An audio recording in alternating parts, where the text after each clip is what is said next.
Jaya Jaya Prabhupada, Prabhupada, Prabhupada, Jaya Jaya Prabhupada. Hari Hari Bol. Jai. Thank you so much, Abhay Prabhuji, for such a devotional and heart-melting kirtan. Hare Krishna, everyone. Hare Krishna. Happy Diwali and Happy Govardhan in advance.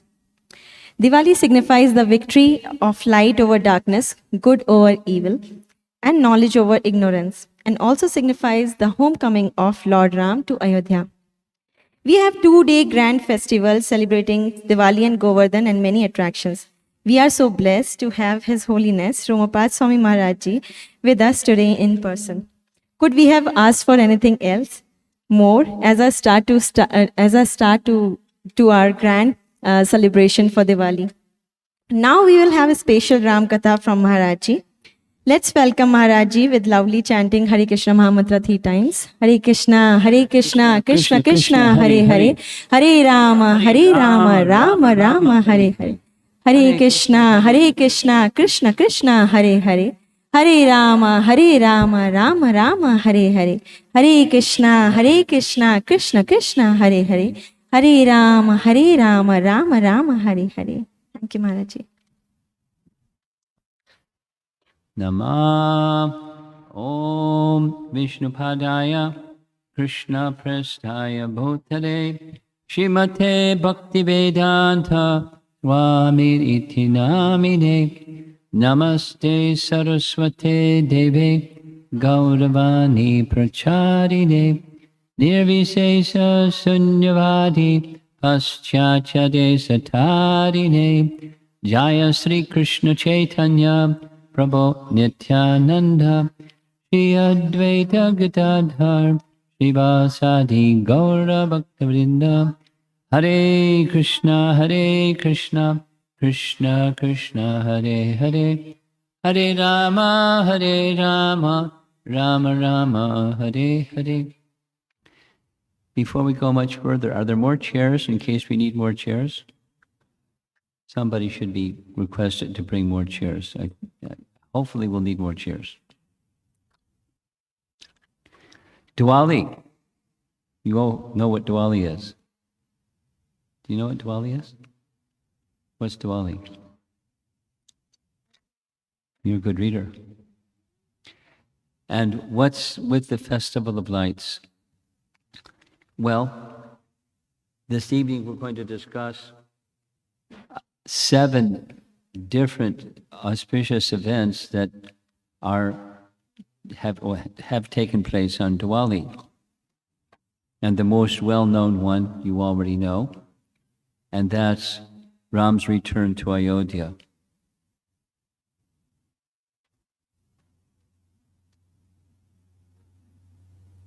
Why did Ram leave Ayodhya?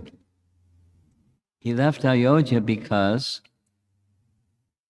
Kaikeyi, being an instrument of the internal potency of the Supreme Lord,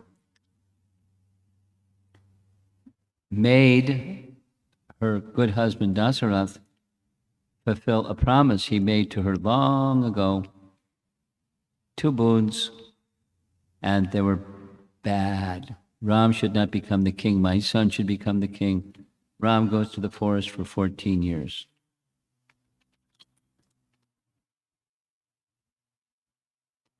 Question. Anyone here in the audience knows why 14 years? Why not 15? Why not 30? Why not 100? Why not forever? Why not 2? What's the significance with 14? Anybody know? Huh?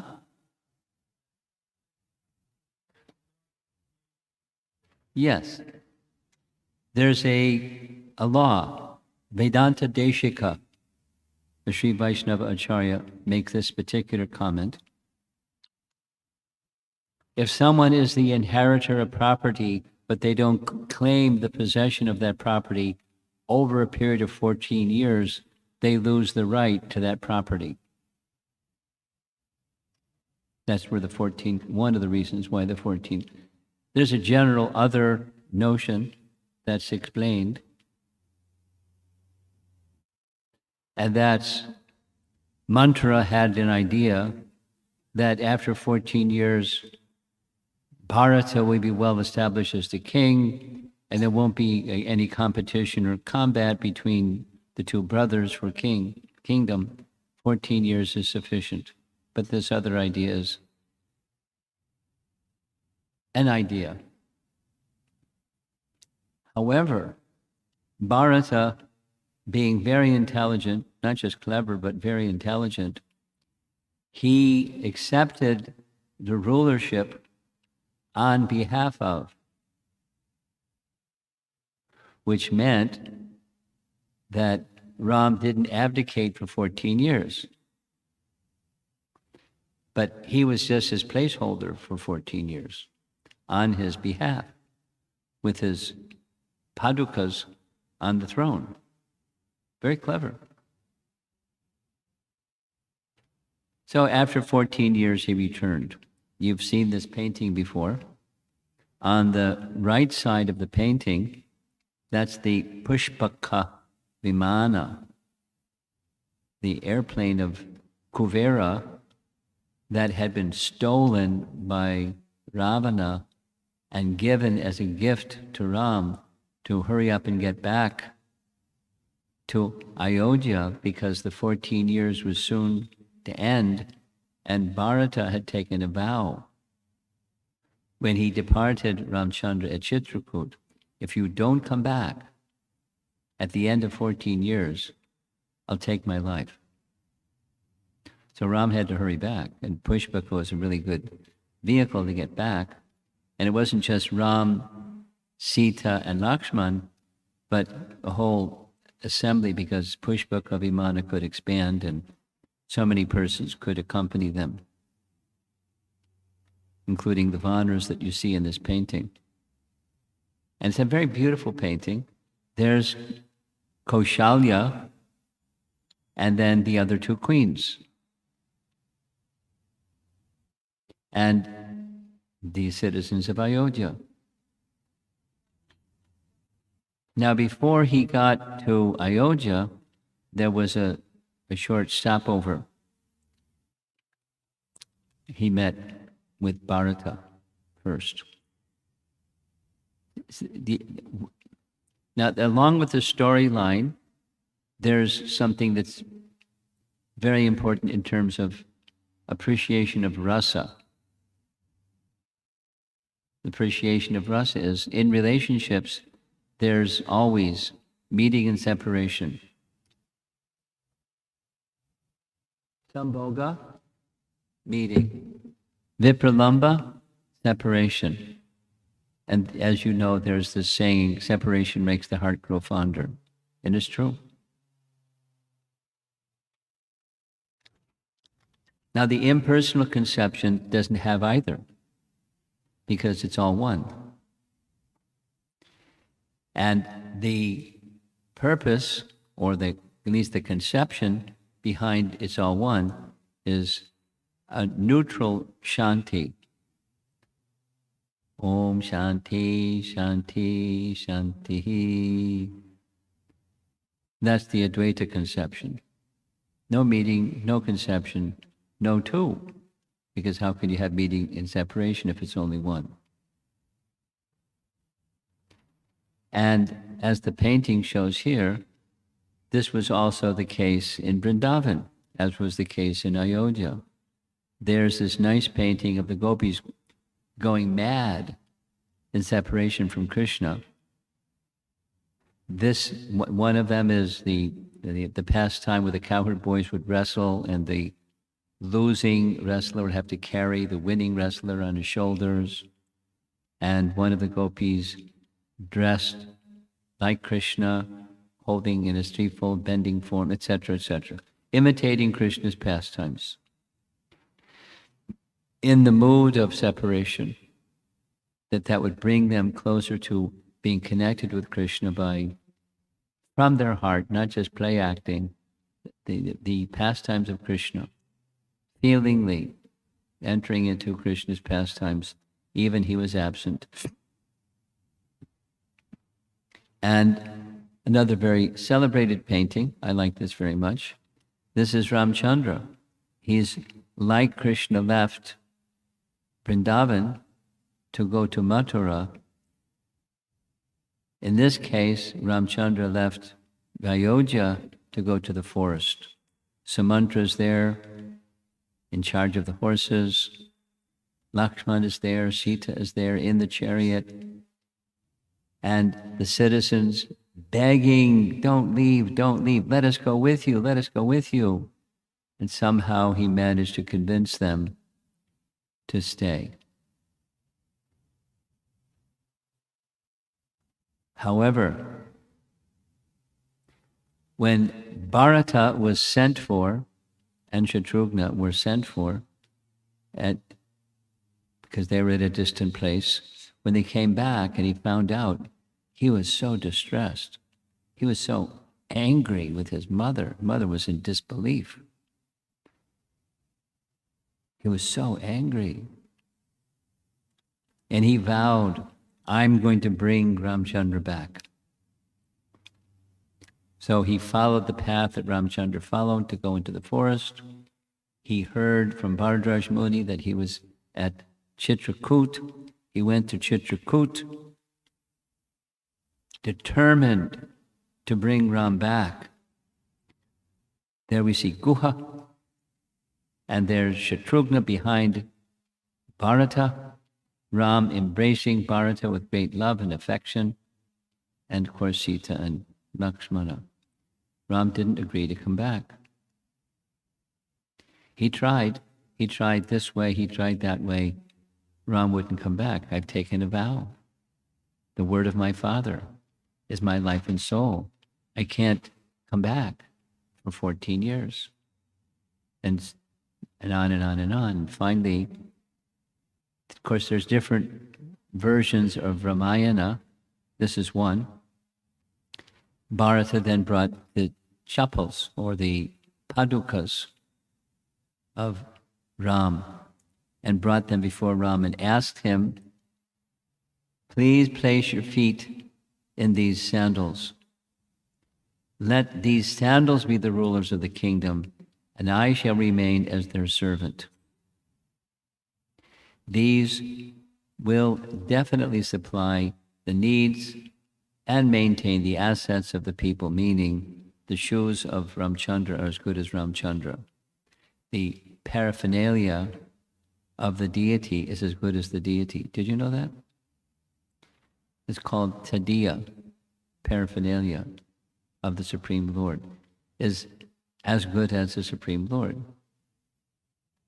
without further explanation. It's just a spiritual principle. And so Ram smiled. He put on the sandals and he removed his feet from the sandals and he gave them back to Bharata. Now, maybe you've heard that version. There's two other versions. One version is, it's not that Bharata brought the sandals, but Lakshman brought the sandals. And the two versions are, Ram asked him to bring the sandals, or Bharata asked Lakshman to bring the sandals, or padukas. And Ram placed his foot, gave them the sandals, and off he went, back to Ayodhya. But when he went back to Ayodhya, he took this vow. For the coming 14 years, I shall live in a hut outside Ayodhya. I shall survive only on fruits and roots, and my hair will be matted, because they also had matted hair, he and Lakshman. At the end of this time, if I do not see you return, then I shall enter blazing fire. Strong vow. And when he returned to Ayodhya, he placed the sandals on the throne. 14 years passed. Diwali is about to happen. On just before the 14th year elapsed, the Pushpaka Vimana descended, Ram said to Hanuman, you go first. You go find Bharata. Find out from Bharata if he's attached to being the ruler. If so, no problem. I'll be subordinate to Bharata. Find out what his feelings are. Socially very skilled.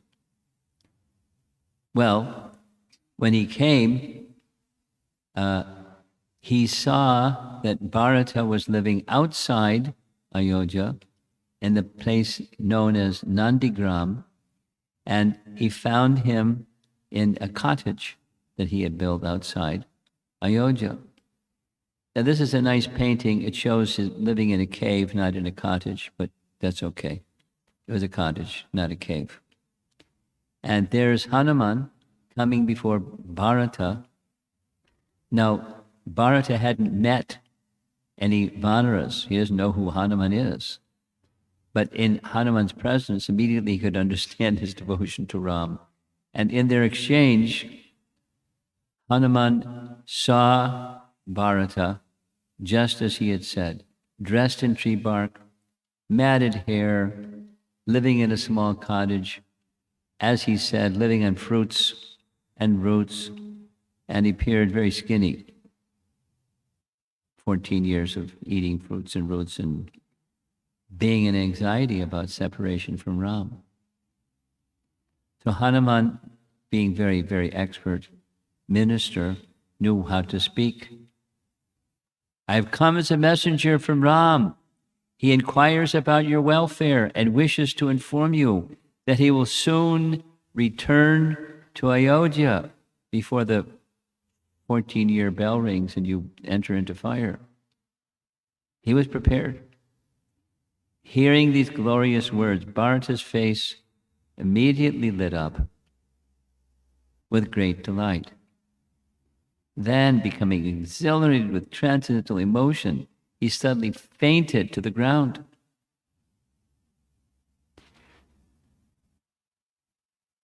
Ram came, hearing the word from Hanuman. Ram came to greet Bharata outside Ayodhya, and then he returned to Ayodhya city, that same painting that you saw before. And to greet him, the city of Ayodhya was already alerted. They received him by offering lamps. So this is one of 7 specific events on this particular day. By the way, it's the dark moon night in this Kartik month. As you recall, not too many days ago was Ekadasi. And you just count the number of days until today, and you get the dark moon. It was the waning moon. To look in the sky, you can't see too much because of all the clouds. But it's a dark moon night. And it has lots of connotation, as we'll see going forward. But it's a dark moon night, and the lamps made all the more luminous in a dark moon night. But it wasn't just some lamps. The whole city, offering their love and affection. Each lamp was that he saw as the personification of their love for him. And it was their love for him reciprocated naturally with his love for them. It's a very festive occasion. He's loved by all of them. He's been away for 14 years, separation, vipralamba, and now meeting. It's a big event, very joyful event.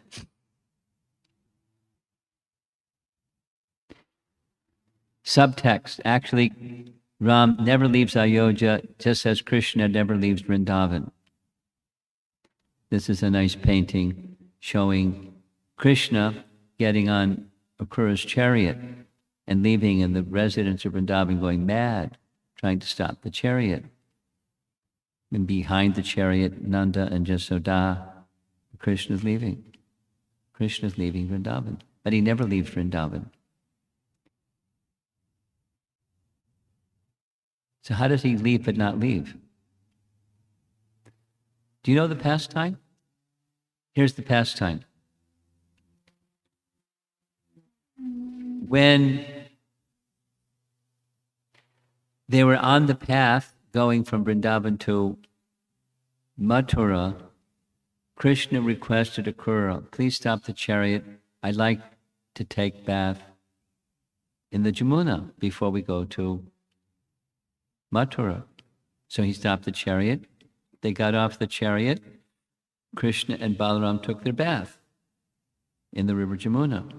And when they came back, Akrura said, may I also take my bath before we enter Mathura? Krishna consented. And when he went to take his bath, what did he see? He saw Krishna and Balaram in the Jamuna. And he looked back, and there they were in the chariot. 2 Krishnas, 2 Balarams. One in the chariot, one in the river Jamuna. And then he looked back in the river Jamuna. It wasn't Krishna and Balaram, it was Lord Vishnu and Anantashesh. So our acharyas explain that Swayam Bhagavan Krishna remained in Vrindavan in aprakat, or unmanifest feature, because Krishna never leaves Vrindavan. And Balaram never leaves Krishna. So they were together in Vrindavan, not manifest to the worldly eyes, but the other feature of Krishna, his expansion, entered into Mathura. And so from there, the pastimes of Krishna outside of Vrindavan were conducted not by the original Swayam Bhagavan Krishna, but Krishna's expansion and Balaram's expansion. Vasudev and Sankarshan. Yes? Very nice. So, Krishna never leaves Vrindavan. Ramchandra never leaves Ayodhya. But there's a pastime where they both leave. And commentators explained, very nice, this is a deeper meaning of Diwali. Ayodhya is like our heart, and Lord Ram is like the Lord of our heart. The supreme object of love and devotion for all of us. You can't tell so well because it's a small screen, but inside the heart is not super soul, but it's a form of Ramachandra, who is within the heart of his devotees. Due to many unfortunate misconceptions, we too have exiled the Lord from our heart. I mean, he's there, he hasn't left, but exiled means we've turned our attention away. Just as Ayodhya became a ghost town when Lord Ram departed, our heart has also become infested with negative and also often self-destructive feelings. We had this discussion at University of Texas in North Texas. What's it called? UTNT? UNT? The negative emotions is a big problem without going into it. It's a big problem. CDC shows depression, recorded depression is going up and up and up and up and up and up. What to speak of people who just don't have clinical diagnosis of it. Anyway, it's a problem. When the Lord of the heart is exiled from the heart, it doesn't feel good. And because of those negative feelings, people then try to take shelter of something else to fill that emptiness and lamentation. However, there's a big difference between us and the residents of Ayodhya or the residents of Vrindavan who are experiencing separation from the Lord in their heart. And that is, they knew what their object of affection was, and we don't. We don't recognize the root cause. That's the difficulty. And because we don't recognize the root cause, we try to deal with the feeling just by covering it over with stuff and increase the pace of materialism, and that's going to bring happiness. But it doesn't bring happiness. It brings more distress. These illusory substitutes for love of God offer only flickering titillation, not lasting fulfillment. Consequently, despite the frenzied pace and the jazzy gadgets that are the pride of our lives, we still remain largely unfulfilled and disappointed. That's the material condition. What to do? Go to the spiritual position. Like Diwali, invite Lord Ramchandra back into the heart, or the Lord of our heart, whoever that deity form of the Lord is for us, invite him back in the heart. And when we invite him back in the heart, we can recognize who we are and our spiritual identity. Just this morning, I was listening to Prabhupada in a discussion with a professor. We take care of the body, we take care of the mind, but we neglect the soul. So how can there be happiness? How can it be anything other than a sense of emptiness? So nourish the soul, and you bring attention to the supreme. This is Diwali. Bring attention, making offerings of love with lamps. I mean, it's nice to have lamps, but besides, the ritual of lamps, just like Damodar, we offer lamps for a whole month. Let it become more than a ritual, please. And that is, it's an offering of love. That's Diwali. More on the same. When we exile the Lord from our hearts, we exile ourselves from that world of endless love and come to this material world where we misidentify ourselves with temporary bodies covered by spiritual amnesia. We play illusory roles and pursue illusory goals, but only get disappointment and distress.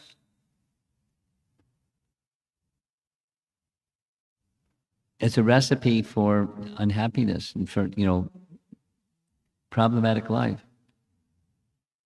So this is the last slide about Diwali in relation to receiving Ramchandra back in Ayodhya.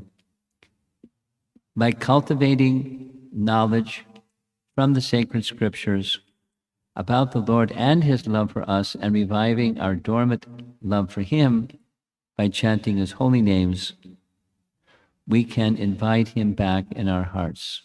Therefore, while lighting the earthen lamps this Diwali, let us also light our heart with divine wisdom and love. So these are nice words. And then take it beyond the words, because we'll be offering lamps, and take the gesture of offering a lamp to Lord Ramachandra or a lamp to Lord Damodar, an offering of reconnecting once again.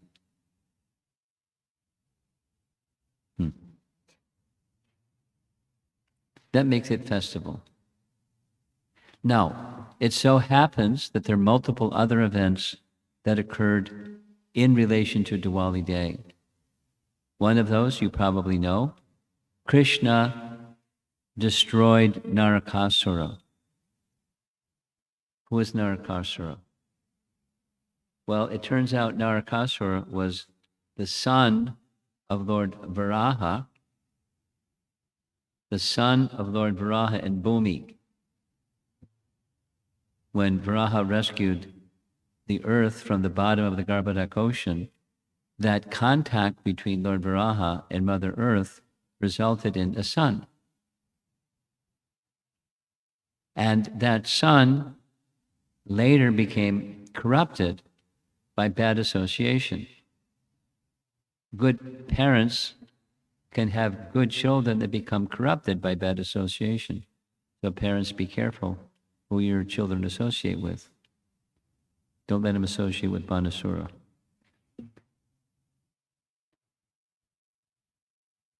So he became corrupted. And one of the things that he did was he kidnapped the daughters of many, many kings and put them in a prison. And 16,100 princesses were in Narakasura's prison. And they somehow sent a message to Krishna, please come rescue us. So Krishna came.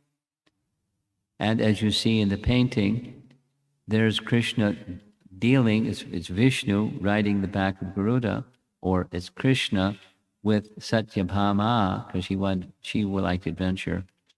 So she was already one of Krishna's queens, and she saw this situation where Krishna killed Narakasura. And when did that happen?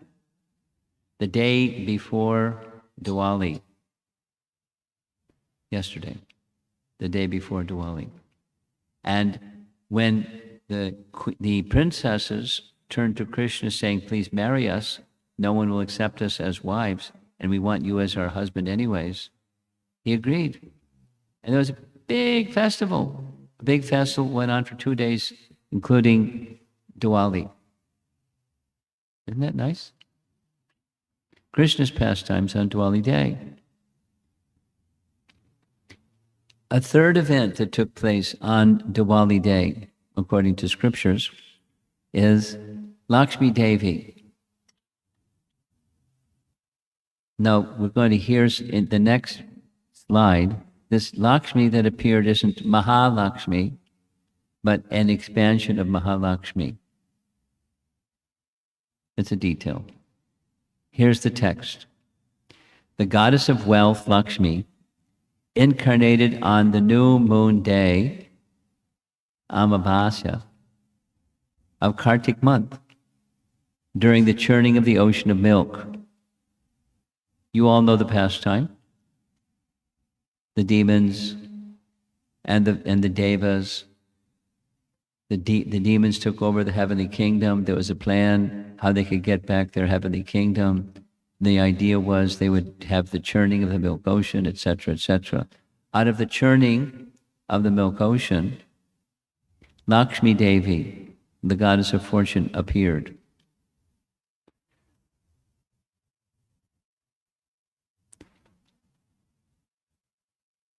Those who understand this, those who follow this Vedic principle, on this day, in honor of the goddess Lakshmi, they take sacred bath, and with their priest, they engage in Lakshmi Puja, common, recognizing that she, Lakshmi, is the goddess of wealth, and so those who do this type of puja commonly, their idea is they worship Lakshmi because they want wealth.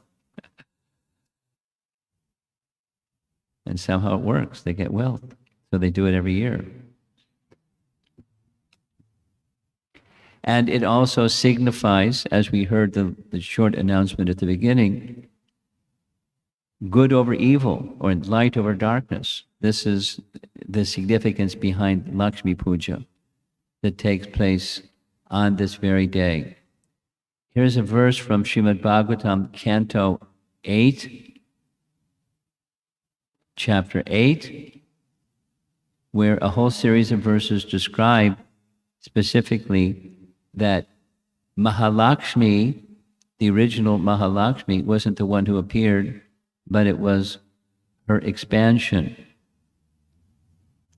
You can see at the bottom, there's a reference, Brihat Bhagavatamrita by Sanatana Goswami, making reference to this 8th canto section. And the goddess Lakshmi has another name, Anapayani. Anapayani means she never leaves Narayana for any reason. And this message was spoken by the father of one of Krishna's queens. King Nagnachit had a very qualified daughter. He knew she was so qualified that she should marry the most qualified man. So Nagnachit, made a competition that only Krishna could win. He had 8 bulls, you know the story. And someone had to wrestle the 8 bulls and subdue all 8 bulls. And the other princes or kings that came to get the hand of his daughter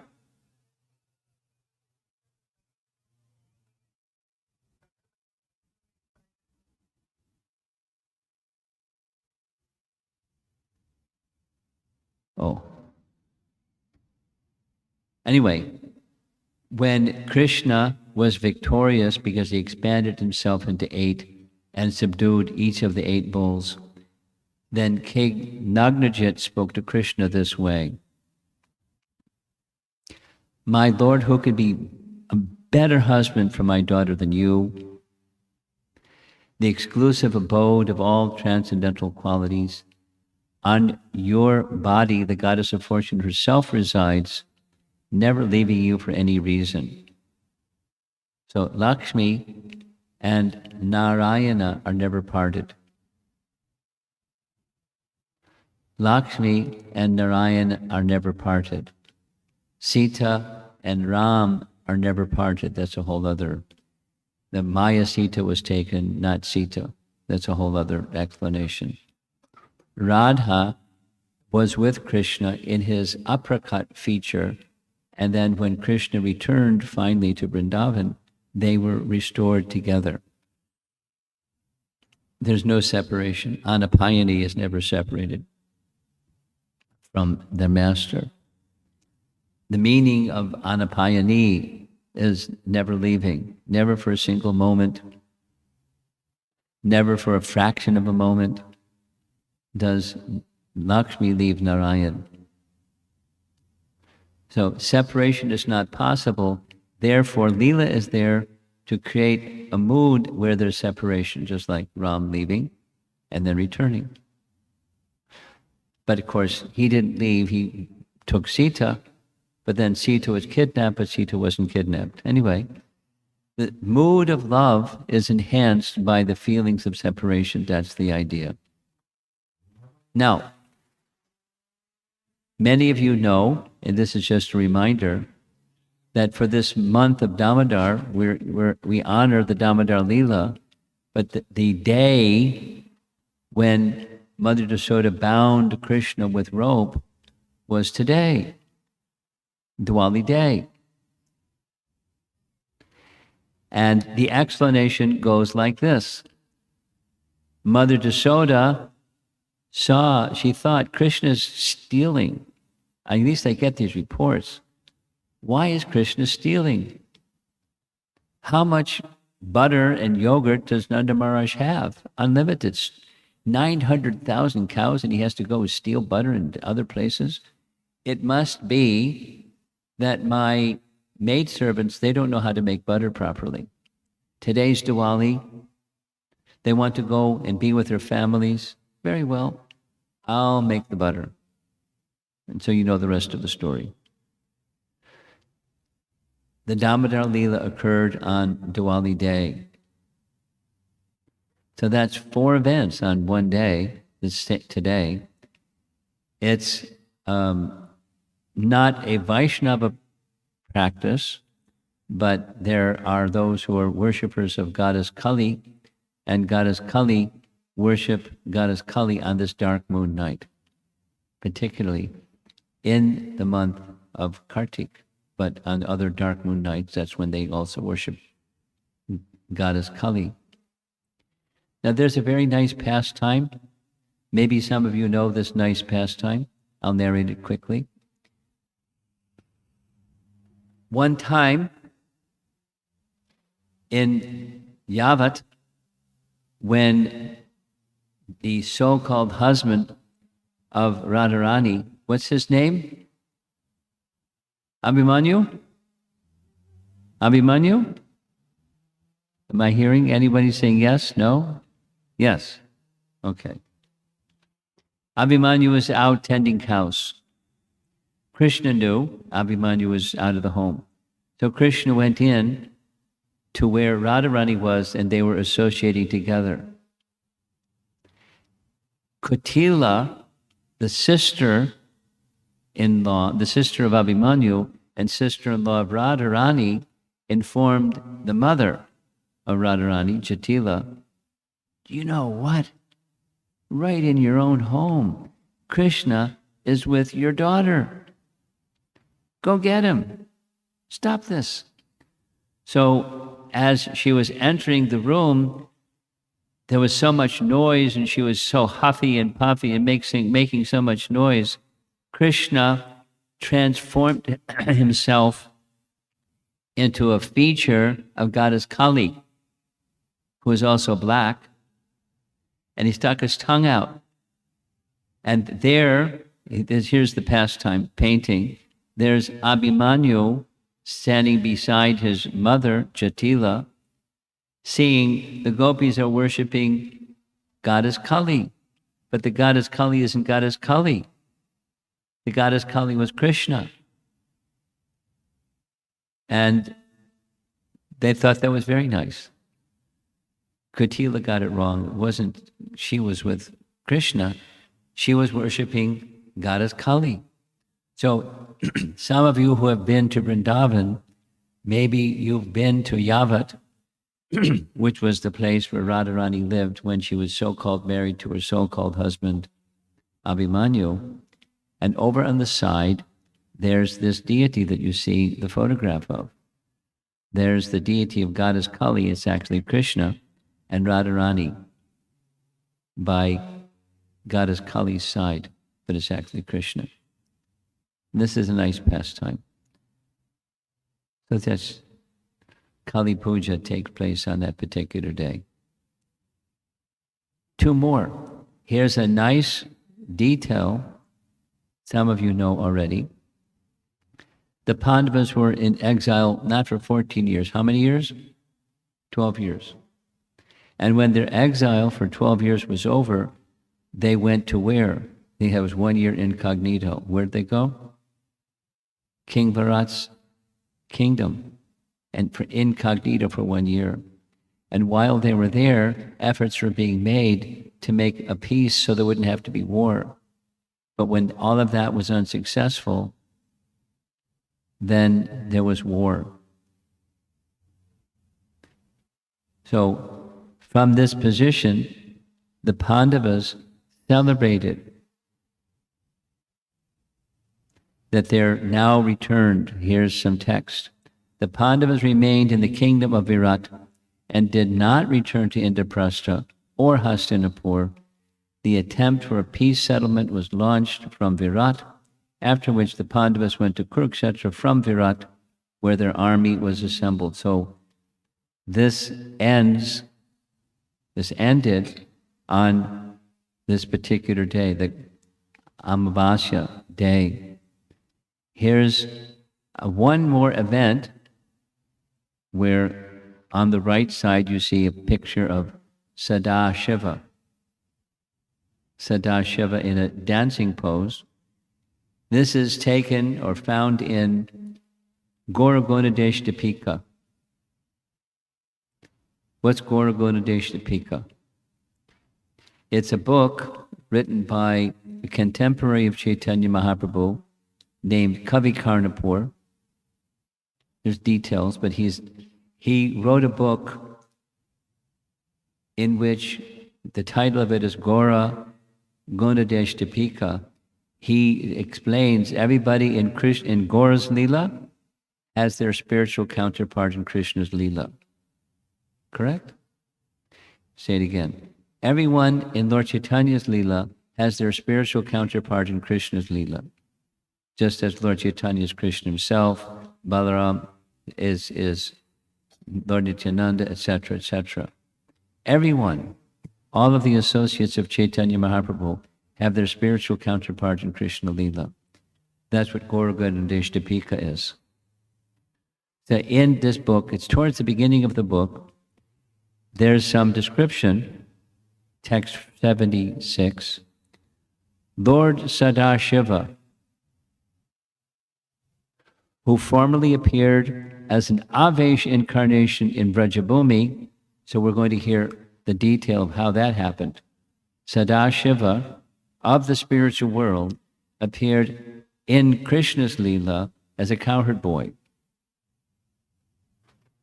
Did you know that? I didn't know that. And it happened on Diwali day. Here's the description. In Gaura Leela, this Sadashiva appears as Advaitacharya. I'll say it again. It's right from Chaitanya Charitamrita also. Advaitacharya is a manifestation of Sadashiva, of the spiritual world. So let's do this. Those of you that know the Panchatattva mantra, let's say it together. Sri Krishna Chaitanya, Prabhu Nityananda, Shri Advaita, Gadadhar, Srivas, Adi Gaura Bhaktivinoda. So going this way, Vishnu Tattva, Vishnu Tattva, Vishnu Tattva. Chaitanya Mahaprabhu, Krishna himself. Lord Nityananda, Balaram himself. Advaitacharya, Sadashiva, Vishnu Tattva. So, Vishnu Tattva, this is in Gauragana Deshtapika.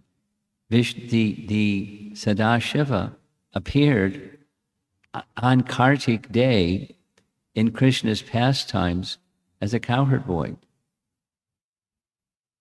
Very interesting. And the text is making a reference to Shiva, Shiva Tantra, yes, where it says Lord Shiva is speaking to Parvati, where he says, one day during the great festival of lights in the month of Kartik, which happened first, Ramchandra's pastimes or Krishna's pastimes? Ramchandra's pastimes. Then later Krishna's pastimes. So during Krishna's pastimes, Lord Krishna enthusiastically danced with Lord Balaram and their cowherd friends. You see the painting? It's not only Krishna danced with the gopis, he danced with the gopas. So one day they were dancing and dancing and dancing. And Lord Shiva says to Parvati, when Sadashiva, my spiritual master, saw this transcendental dancing, he yearned to become a cowherd boy and be able thus to dance with Lord Krishna. By Lord Krishna's mercy, he transformed Sadashiva into two forms, his original form and simultaneously a cowherd boy dancing with Krishna in Braja. This took place on Diwali day. So there's this nice overlap between Krishna's pastimes and Ramchandra's pastimes. And of course, it's not today, but it's the next day, the day after Diwali, Govardhan Puja takes place. So we'll be celebrating that tomorrow.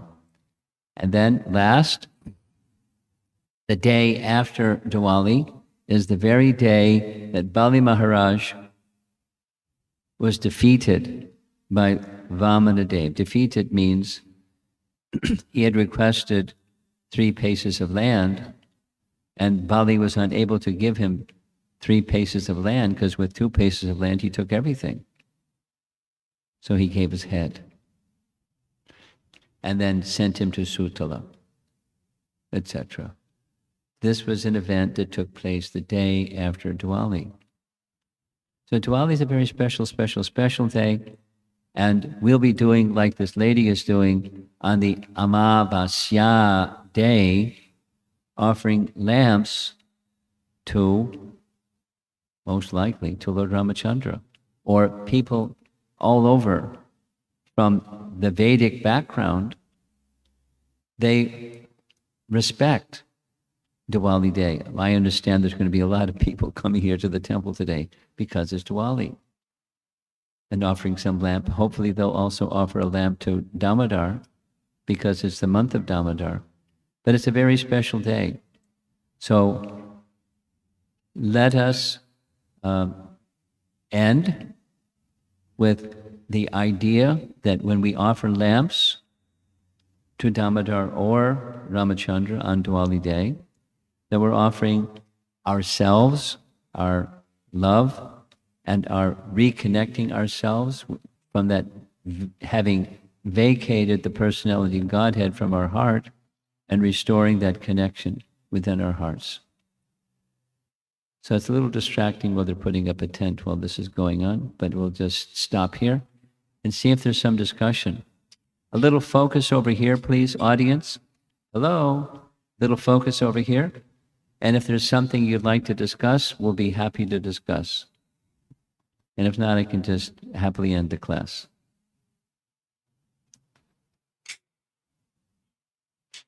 Okay. Srila Prabhupada ki, Gaur Premanandi.